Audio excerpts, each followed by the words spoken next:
Hi friends, எல்லாம் எப்படி இருக்கீங்க? நல்லா இருக்கீங்களா? நம்ம வந்து இப்போது இந்த வீடியோவில் வந்து 2 டிப்ஸ் வந்து பார்க்க போகிறோம். ஒரு பைப்பிங் வச்சா முன்கழுத்து எப்படி வெட்டணும் அப்படிங்கிறதும்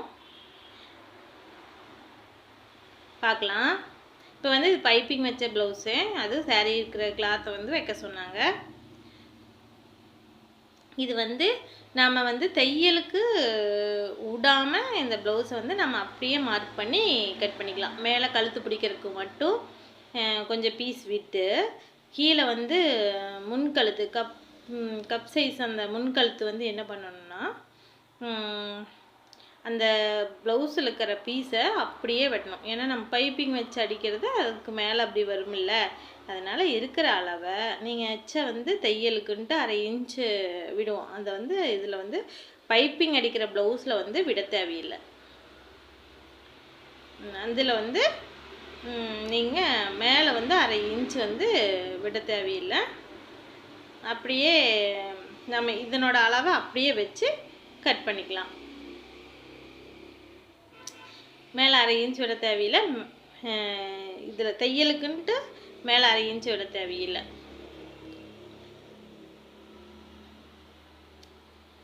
இது வந்து ஊக்கு சைடு வந்து நம்ம மடிச்சு அடிச்சுக்கலாம்.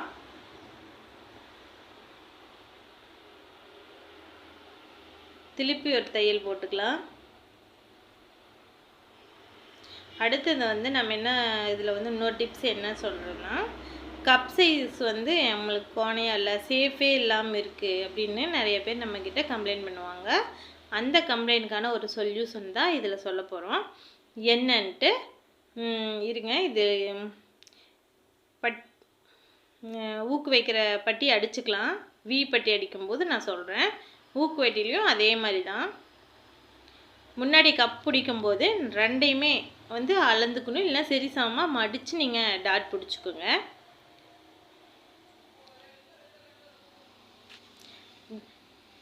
கப் சைஸ் வந்து கூர்மையாக, அதாவது ஷார்ப்பாக வேணும் அப்படிங்கிற சொல்கிறவங்களுக்கு 3 இன்ச்சும், அதாவது சென்டரில் ஊக்குப்பட்டி சைடு வர டாட் வந்து 3 இன்ச்சும், கொஞ்சம் எனக்கு வந்து ஷார்ப்புக்கு வேண்டாம், எனக்கு வந்து ஷார்ப்பாக இருக்கக்கூடாது அப்படின்னு சொல்கிறவங்களுக்கு 2.5 இன்ச்சும் பிடிச்சிக்குங்க. இது வந்து வீப்பட்டி சைடு வந்து மடிச்சடிக்கிறேன். எக்ஸ்ட்ரா பீஸ் கொடுப்போம்ல, அதையே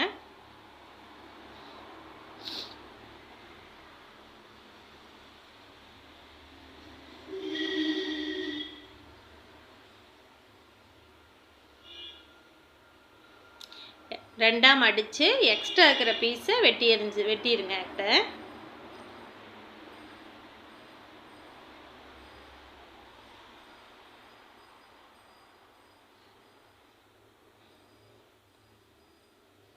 நம்ம வந்து ப்ளவுஸை நம்மளை பார்க்குற மாதிரி ஃப்ரண்ட் சைடு நம்ம பக்கம் வச்சு நம்மளை பார்த்த மாதிரி வச்சு நீங்கள் வந்து அதை கொக்கிப்பட்டி வந்து ரைட் ஹேண்ட் சைடும் வீப்பட்டி வந்து லெஃப்ட் ஹேண்ட் சைடும் அடிச்சுக்குங்க.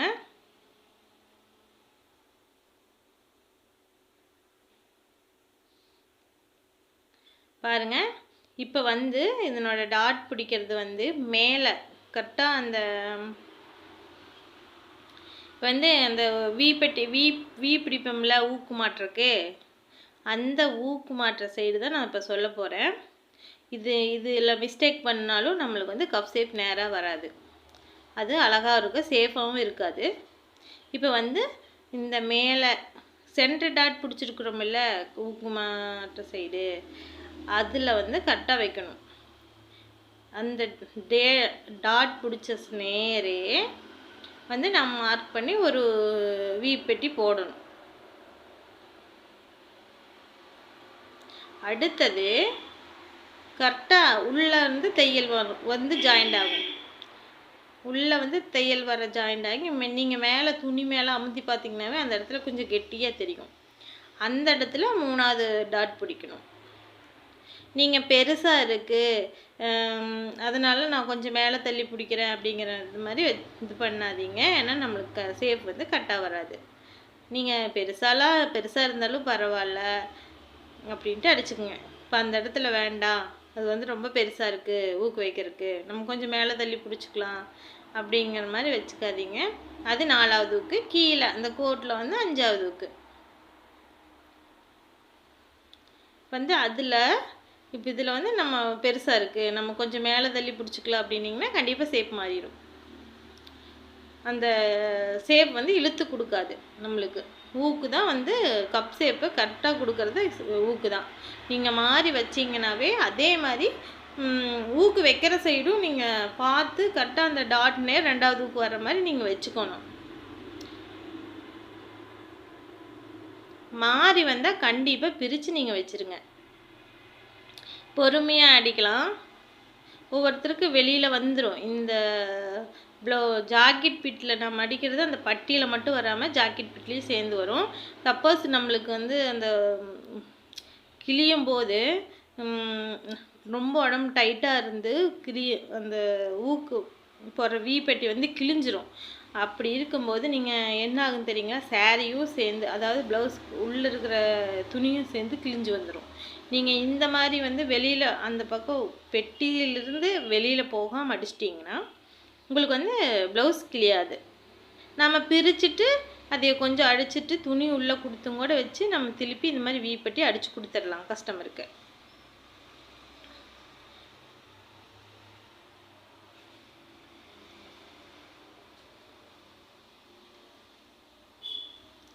இப்போ பாருங்கள், வீப்பட்டி வந்து கரெக்டாக அந்த டாட் மேலே 3 இன்ச்சு பிடிச்ச டாட் மேலேயே அடிக்கிறேன்.